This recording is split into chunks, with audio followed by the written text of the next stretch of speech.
How many people love South High School? How many people have some of the fondest memories in their life? You know, one thing that I did, and we officially kick off with this. A couple of days ago, we had another get-together called the Varsity Club Annual Banquet. We sing this, and we've sung it when we were in school, enriching our tradition and so on. But I reread it before, actually about a week ago, and it's, I think, what we all feel in our hearts. And I just want to kick it off by doing this. I'm going to say it poetically. It's called the Alma Mater, Hail to South. We sing to you, South will be true. Love and devotion we will give to you. We'll sound your praise all throughout our days. And you're a testimony to that today because you're here. Hail to the red and blue of South High School. You give to us courage and trust, standards of loyalty and honor too. We'll sound your praise all throughout our days. Hail to the red and blue of South High School. Isn't that cool? At this point, I'd kind of like to introduce John Crowley. John Crowley, he's the Business Community Liaison Work-Based Coordinator for the Job Corps Center here. And by the way, we're 100 years old this very year. 100 years old, this beautiful establishment was constructed. John, come on up. Yes. It's a great history in this building. The ground that this building stands on, it was the campment for the soldiers during the Civil War. And I was saying that this building, this place, this ground, I don't want to make it kind of soupy, but I like to say it's kind of sacred. Right? Is that good to say that? That on this ground, dreams and hopes were born and were nurtured. Many of you walked these hallways and dreamed of the future. Those walked before you found out that some of you had parents that attended this school. That is an awesome thing. You understand and appreciate that rich history, and sometimes that's what's lacking in our society as a whole. What we hope to do here at the Gerald R. Ford Job Corps is to continue the rich tradition of empowering young people. Like one point you were empowered to make a difference in the world and your communities. That's what we're doing at the Gerald R. Ford Job Corps, and we're so honored to have you all continue that. A lot of students you'll see walking around assisting with the operations today. We're asking questions. Oh, they went to school here. Or they would tell me about their teachers. One person said his locker used to be right here where the bathroom is, and all those neat things. So it's kind of interesting to hear you guys say, you know, such and such used to be here. And I didn't know the connection with Cherm Hall. We just called it Cherm Hall. The note was named after a guy named Pop Cherm and his history. So I'm the Business Community Liaison. I also have the awesome responsibility of taking care of the archive room, so to speak. So every moment I get a chance, I like to look at the yearbooks, and I see these pictures and I see these stories, and I'm just so honored to be a caretaker. And we promise to do our best to preserve all those things that you've committed to us. Thank you for allowing us to be your host, and we look forward to next year and the years to come. Thank you. Thank you, John. Tradition. Remember that? I think this is our 4th year here, is that correct? When I walked in and stood back in the foyer and looked, I thought to myself, this auditorium is even bigger than I remembered. It was unbelievable. You know how many seats are in here? I counted every one of them. What? 1,500. Well, I never was very good at math, but But I was going to say that there was about 1,820 seats. Everybody remembers the auditorium. And when we had either a commencement or we had an assembly, remember assemblies? Music programs, the musicals, the plays, the assemblies. I'm sitting here looking at two of very prominent musicians in the late 50s, early 60s that played all the time here. I don't know if anybody recalls the Pearson brothers. Tom and Jim. Good to see you again, guys. You know what this is? In 1917, the first senior class came up with this, and they decided that they were going to choose their class colors and tie it to this shepherd's hook and pass it on to the next senior class to remind them of the honor, the prestige, the tradition that was to follow for every class of South High School. These are the colors. They're all here. Say a little invocation, so if you would join me. Heavenly Father, we're here today because we love this school. We love all who have gone here, who have walked the halls, who have emerged better people, leaders, business people, entertainers. And it's just remarkable that after all of these years, we still have that spirit and that thoughtfulness that comes along with having rich experiences. We pray for this day that we might enjoy it together, remembering, reminiscing, and having a great time. And in your name we pray these things. Amen. We love to share the mic. My name is Tom Sims. I'm in the class of 67. My coach was a former graduate by the name of Ron Bentley. And when I saw Ron Bentley in his last days, he was a paraplegic and a man of God, and he told me that I was his first All-American. And I think I have the dubious distinction of being the last graduating All-American of South High. Unless there was one in 68, I don't know. But a part of my class was the famous or maybe infamous guy by the name of Cleo Cross, who had that mustache that got so much national attention. And we had a guy here by the name of Charlie Davidson, who was our principal. And he stood us black students up on the side of the hallway, and he took out a dry razor if we had a mustache, and he shaved our mustache off with a dry razor. And he thought that something that was so ethnically indigenous to us was a dirty look. And we ended up walking out of school 500 strong, and I think you all know the rest of the story. I love South High. Thank you for the foundation that you set. It's good to be here. Thanks for letting me have my little sentiment. And Frank, you know, back in those days, man, when you strolled down Division and you had Russo's Dad's Pizzeria, and you had Fat Man's Fish Fry, you had Wall Weeds and Rise Camps and Marble Hill and Liberty Theater, you know what I'm saying? Yeah, Joppies across the street. Yeah, it was rich, man. It was good. I love you, Frank. And again, this man Russo started this tradition. So he was the first person we put on the South High Spirit Award. He was given that award in 2012. Class of 66.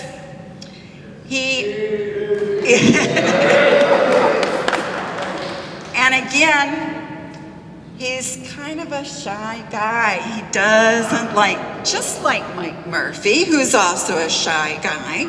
Yeah.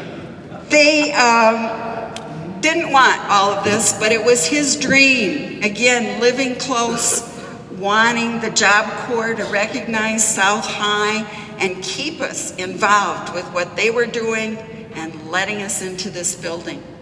So again, we honored him with that Spirit Award. In 2013, it was Debbie Jones and Marge. So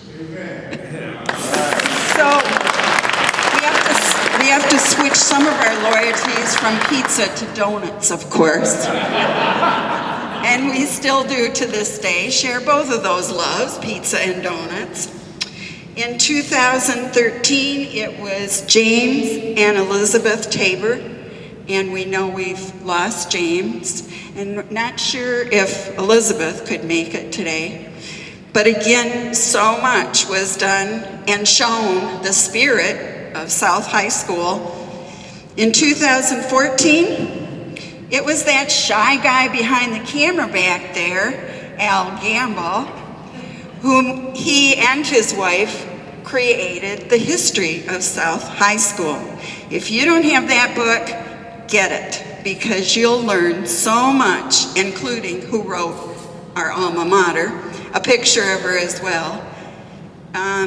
He and his wife were given the Spirit Award.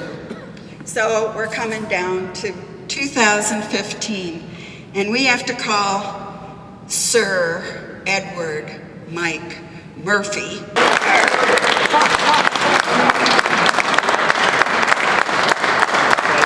I have to read what it says on the plaque. Not only did it have Edward Mike in quotation marks Murphy, 38, class of 38, player, teacher, and in capital letters, coach. Thank you very much, Patty.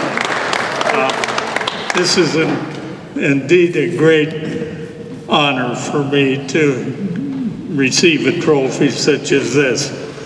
I don't have to explain to you that this school is the closest thing to my heart that could be. And every year is something different. I've met a couple of the classmates, and I met one that was just a year behind me in high school here today. And she put on green. I don't know if that was a coincidence or not, but each year is something new, and you people are very loyal to be here today. Thursday, I mentioned that Gerald Ford and his team started a tradition of meeting every year for almost 72 years. And while they were still doing that, we started at the South Varsity Club, and Thursday was the 28th year. So we certainly have kept representing our end of it, and I can't express my appreciation enough and my admiration of all my former players, students, and people from South High School. Thank you again.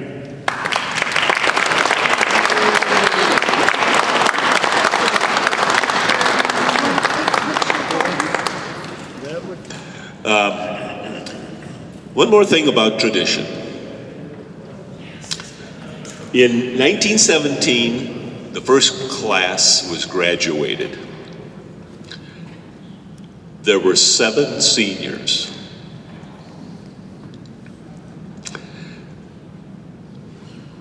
The 1917 class would tie their class colors and so on onto the pole, because they really wanted to pass on the responsibility of being a senior.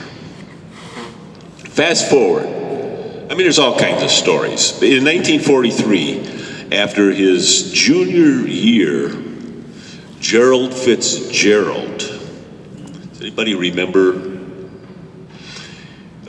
gave up his senior year along with many others to join the Navy.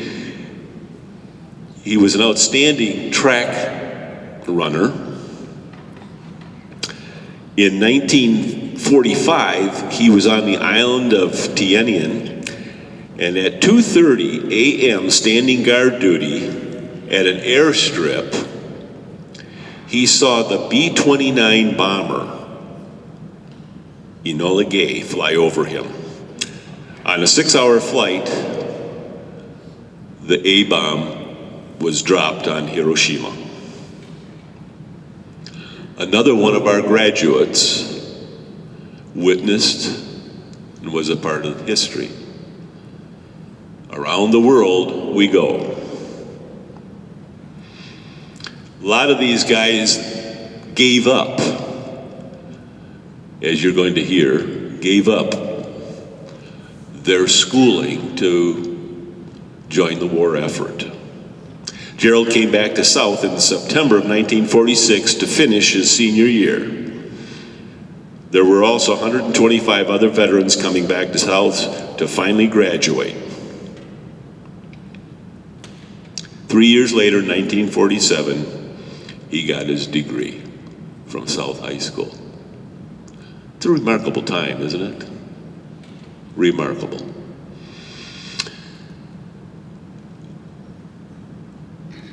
We've got a very, very special person here today. Sandy Daleman Warren now. She's got a remarkable story to tell you about more of this tradition in those years. Sandy, you want to take the microphone?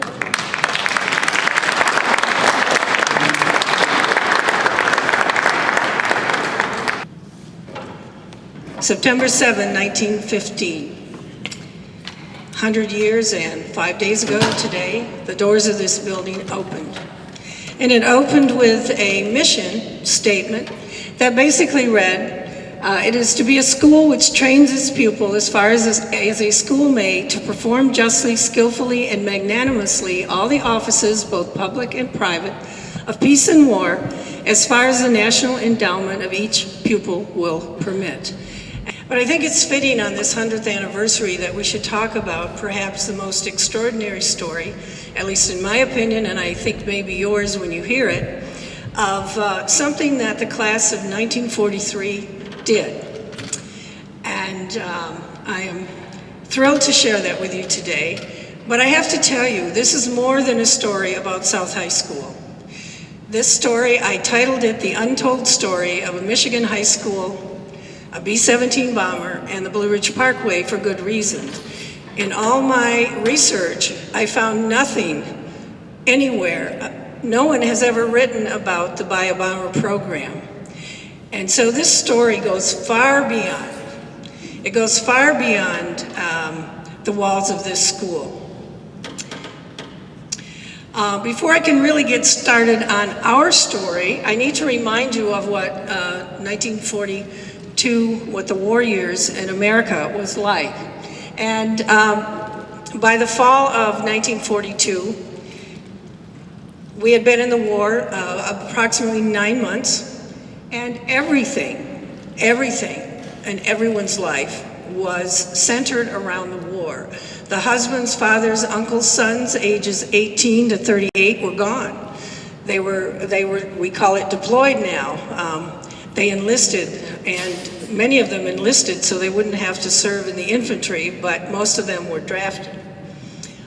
Factories were converted. Ford and Chrysler made tanks and Jeeps and other things. They didn't make cars. Food and clothing, everything was rationed. You couldn't buy but one pair of shoes, and only if you had a ration card, and those were doled out very sparingly. Everyone had victory gardens, and why did they encourage you to have victory gardens? Because the food that was being mass-produced had to go to the soldiers. Somehow, America had to feed the millions and millions of men that were being shipped off to war. You see, we had Hitler on the Atlantic coast, marching through Europe, getting closer and closer, and we had Pearl Harbor and the Japanese on the Pacific coast. And the only thing I think we can really emotionally equate it to today is what happened in 2001 at 9/11. When those Twin Towers fell, we were all together and it was in horror, it was in fear, but that feeling that we were Americans and this was not to be tolerated. Our story really begins sometime late November, early December of 1942 in Mr. Henry Mulder's, 8th grade civics class. It was weekly reader time. You all remember the weekly readers? And the weekly reader that came through that week had this incredible article about the Buy a Bomber program. And that article said that any school, business, organization, church, city that wanted to could earn money, pledges towards military equipment. And it was the government's way of making something tangible. Instead of saying, buy a $25 savings bond, they'd say, if you buy a $25 savings bond, it will clothe X number of soldiers and buy a helmet and buy this, that, and the other thing. But this article talked about the Buy a Bomber program. And this was in the weekly reader for kids in junior high. And it said that if you sold enough war bonds and war stamps to equal certain amounts of money, you could buy a variety of different kinds of airplanes. One would be a small pursuit fighter for $75,000, or you can go all the way up to a B-17 or a B-24 bomber. The price tag at that time was $300,000. Well, the kids in this 8th grade science class, or civics class, got very excited. And one young man, 13-year-old Arthur Blackport, was sitting in the classroom, and he raised his hand and he said, Mr. Mulder, why don't we do that? Well, obviously, Mr. Mulder thought it was a great idea, and he said, great idea, Arthur. I'm going to send you down to Mr. Coryell's office, and you talk to him about that. You tell them that I think we ought to think about this. So Arthur admits that he doesn't know why he raised that hand that day, and he'll tell you that. But he did, and we're thankful that he did. But he's never been in the principal's office, so he didn't want to go by himself, so he asked if his friend Mel could go with him. So Arthur and Mel went down to Mr. Coryell's office and told him about this program, and obviously Mr. Coryell was in favor of it because things started happening pretty quickly. If you bought a bomber, you were allowed to name it, and they would fly it into your hometown and you could have a dedication ceremony. Wow, is that a cool idea for kids, especially young boys? And Arthur thought this was a great idea. Mr. Mulder thought it was a great idea, and Mr. Coryell thought it was a great idea. But putting 8th graders in charge of raising $75,000 or any kind of amount of money of that magnitude, Mr. Coryell and Mr. Mulder thought perhaps we should get some older kids involved. So they went to the Senior Student Council and asked for volunteers, and 2 juniors stepped forward, Grace Moyer and Dave Dutcher. And they were magnanimous in that they kept Arthur and Mel as co-chairmen. So there were 4 co-chairmen for this campaign. They decided that their goal would be to buy a pursuit fighter plane for $75,000. They gave them 12 weeks time. They thought, if we're going to do this, we ought to be able to do this in 12 weeks time. Of course, they made a poster and displayed that at the first assembly, and they talked to the kids about the savings stamps and the war bonds. Now, it doesn't seem like a lot of money that kids should be able to give up 10 cents or 25 cents, but again, you have to remember what the cost of living was. 10 cents was a lot of money. You could buy a loaf of bread. 25 cents could buy a gallon of gas and a loaf of bread. Now, how are we going to achieve this goal? They thought they ought to bring in some big guns, so they called on a gentleman named Harry Brown, and he graduated from South in 1923. He had become the chairman of the Kent County Retailer War Savings Committee, and so he had the marketing background and skills to actually perform, help the school put this campaign together. But the war bonds were bought through banks. And 2 of the local banks, the closest banks, jumped in on this. They thought it was a great idea. If you went in to buy a war bond of some any denomination. All you had to do was say, I want this credited to South High School. And that's how it happened. So in 7.5 weeks' time, these students had raised $75,000 and had their pursuit fighter. Now, there's no indication that the Spirit of South High, which was the name they wanted to give it, there's no indication it was ever written on this pursuit fighter, which actually was an AT-6A North American Texas trainer. That's the kind of plane it was. There was no indication there was ever a dedication ceremony. In fact, a lot of folks didn't even know there was a bomber, because the committee said, well, if we can do this in 7 weeks, we ought to be able to raise $300,000 and get a B-17 bomber. Let's go for the big guns. So another assembly was called on February 12th. They had the assembly. They announced to the kids, we're going for the B-17 bomber. We need to raise $300,000 more. Get out there, get working. We're going to do this. That was on February 12th. On February 26th, 2 weeks later, they had raised an additional $300,000. So now they have their bomber.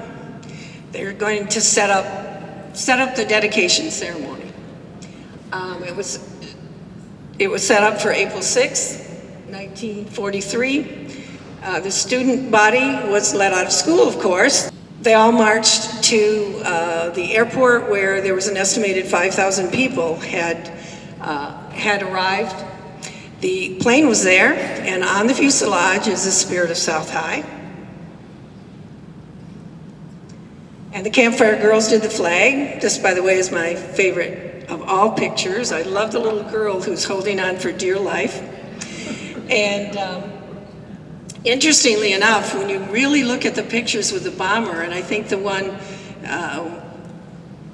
previous one may have had it, there were soldiers holding the flag. And I went, okay, I bet that little girl, maybe she fell over, I don't know, but I think somebody said, we've got to help these young girls out. And of course the Queen, high school, you don't do anything without a Queen. And the Queen released balloons. Her name was LaVon Kronberg. And many dignitaries were there. The commander of Lockbourne Air Force Base was there. He spoke. The mayor spoke. The governor spoke. All kinds of folks spoke. But the general and commander of the Army Air Force, General Royce, is the one who it is believed it was his, he had to give the okay, and that's the only reason we got that bomber flown into Grand Rapids. But he sent this telegram, and I won't read it all, but students and friends of South High School are to be congratulated upon the tremendous and worthwhile job that has been done in selling more than $300,000 worth of war bonds.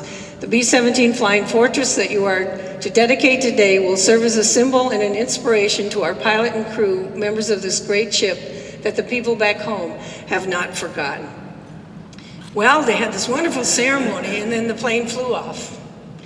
And away it went, and nobody heard anything about it. And for years after that, every time the alums got together, everyone said, have you heard about that bomber? Do you know what happened to the bomber? I wonder what happened to the bomber.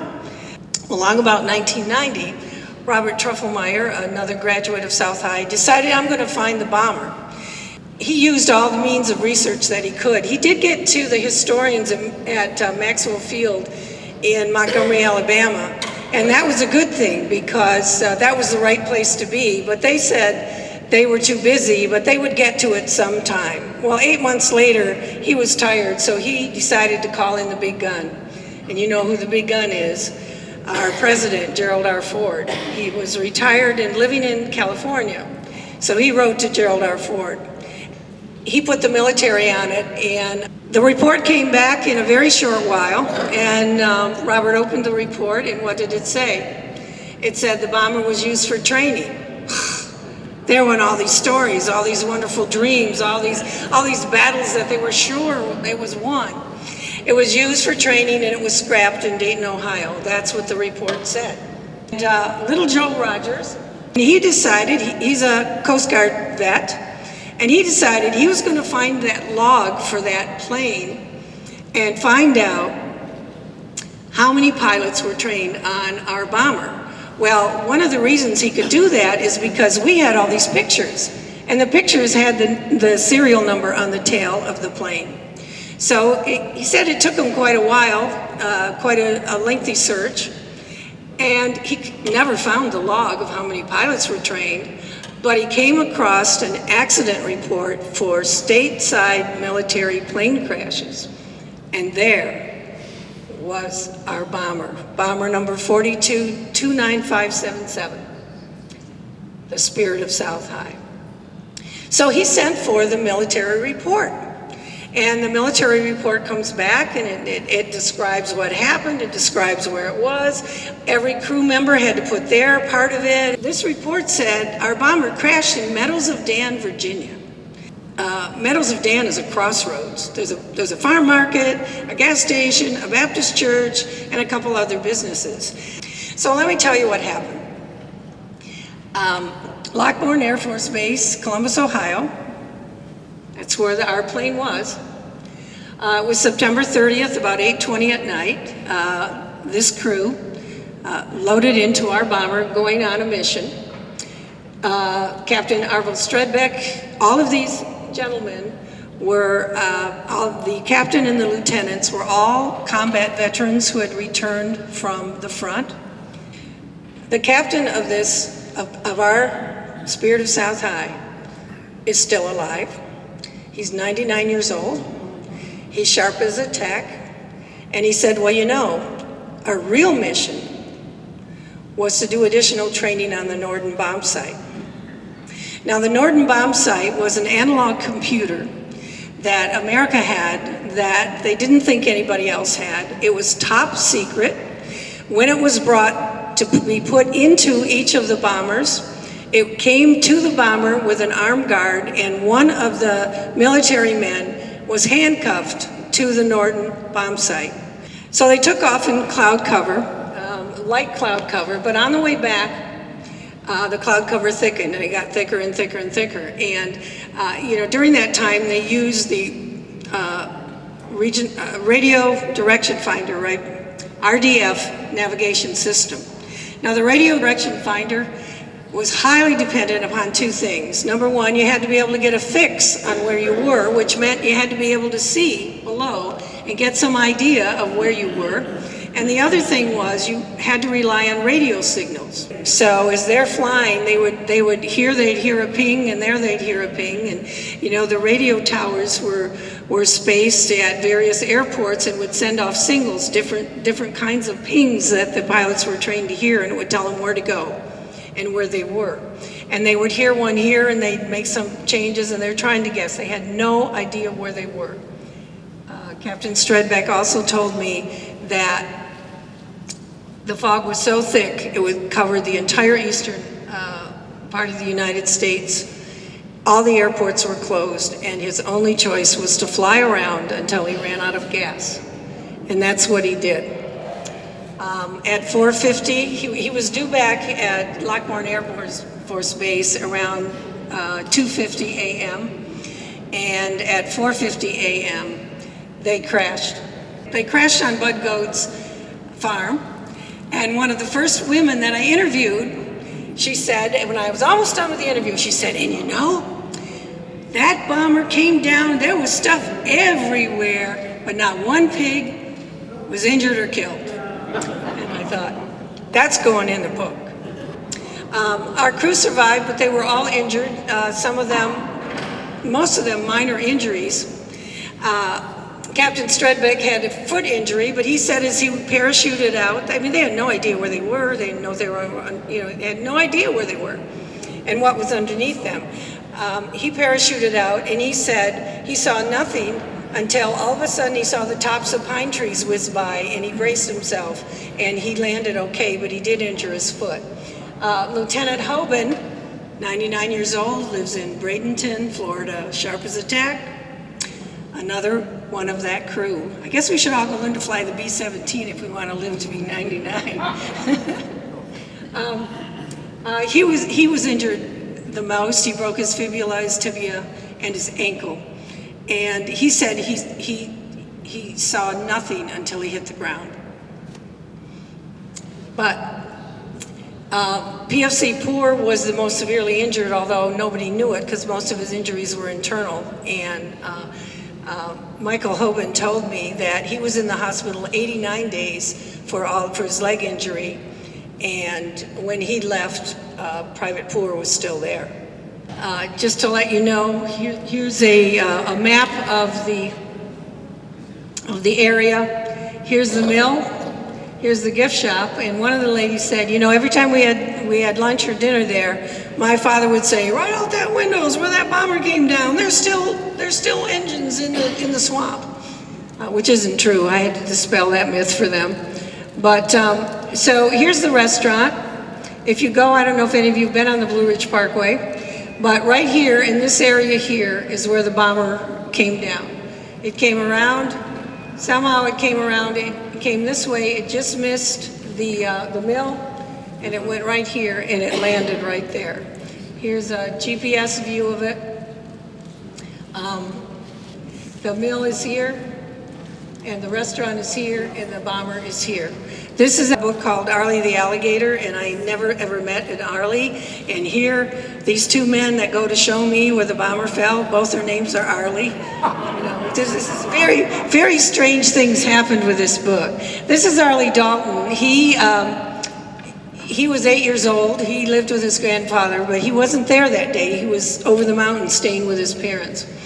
And this is Arlie Burnett, another young man who just lived in the community. This is the gentleman, John Reynolds, who is the curator for the Patrick County Historical Society. Here's the area, part of the area. I mean, you have to understand, the bomber is huge. It came down in about 200 yards. The debris was strewn everywhere. But I asked Arlie, I said, okay, how different does this look today than it did back then? And he says, well, it's just kind of sort of like the same, except the trees around the outside are a little bit bigger. Raj says, why don't we go walk through the area? So we're walking through the area, and John looks down and he sees a small piece of something. Raj picks it up. It has some strange markings on it. And Raj guessed at it and put it in his smartphone. Aren't smartphones wonderful? Googled it, and this is what popped up. It said it was a World War II U.S. Army Air Force aviation plug socket. 71 years after the crash. Remember when I told you that when they found out, I'm almost done, folks, when they found out that it was used for training, everyone was disheartened. Well, if these three gentlemen are just a symbol of a few of the pilots, you have no reason to be disheartened at all. Colonel Hardy Fitchko was in the military for 22 years. He was a well-known World War II ace, 29 bombing missions. He was the youngest squadron leader ever to this day in the U.S. Army Air Force. He was a member of the Caterpillar Club. To become a member of the Caterpillar Club, you have to survive 2 bailouts. Well, the second bailout was from our Spirit of South High. But look at this. He was instrumental in developing the delivery method used in dropping the A-bomb over Hiroshima. Now, if you talk about the Spirit of South High affecting the war, if that doesn't hit you, I don't know what will. He also set a world speed record flying B-52s from coast to coast. He was in the Strategic Air Command, and he retired as a highly decorated colonel. Michael Hoban, this pilot, this handsome man here, flew 26 combat missions over Germany. He delivered B-24 aircraft from Michigan to Oklahoma for armament, and he flew 52 C-54s into Tokyo and rescued Dutch prisoners of war. Now, if any of you have seen Unbroken or read the story, you know how horrendous, how tortured the POWs were in Japan. So this was wonderful that he did that. And then Captain Arvold Stredbeck, he was in the 2nd Bomb Group, flew 52 combat missions out of North Africa. and he trained pilots on B-17s and B-29s. In the book, you will see a foreword that was written by Captain Stredbeck. He's 99 years old. He wrote the most wonderful foreword. I will read just a portion of it to you. I am so impressed with the patriotism of the students of South High School and the surrounding communities, and in turn appreciative for the good people in Meadows of Dan and Willis, Virginia, who were so kind, helpful, and pleasant when a group of young airmen literally dropped in unexpectedly. They have my enduring gratitude. Here is Captain Stredbeck in his South High School Spirit of South High t-shirt. Michael Hoagland has one, but I'm still waiting for the photograph. These pictures were actually taken in April, about 2 weeks apart, on their 99th birthday. Now, does Michael Hoagland look 99? I mean, neither one does. I mean, they're just amazing, delightful men, and they are so excited to hear this story. They can't believe it. These are the three key players, just to review, and Arthur Blackport is here with us today. Arthur?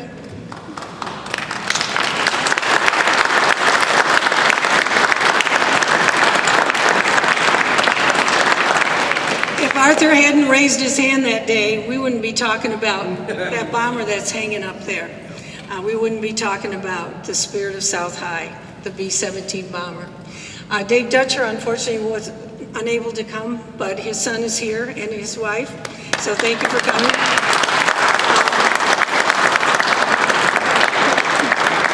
Dave was the co-chairman and the co-chairman extraordinaire. The next year, he became senior student council president. They also went on in 1944, almost the exact same time, 1 year later, they lodged a campaign to buy landing barges, and they bought 63 fully equipped landing barges the next year, $10,000 apiece, do the math, over $600,000. And then, remember, I said, a classmate of mine overheard me and found the accident report, Joe Rogers. You all know Joe. Come on. I'd like to remind everyone that Sandra started this, and it's all her fault. I thank you very much.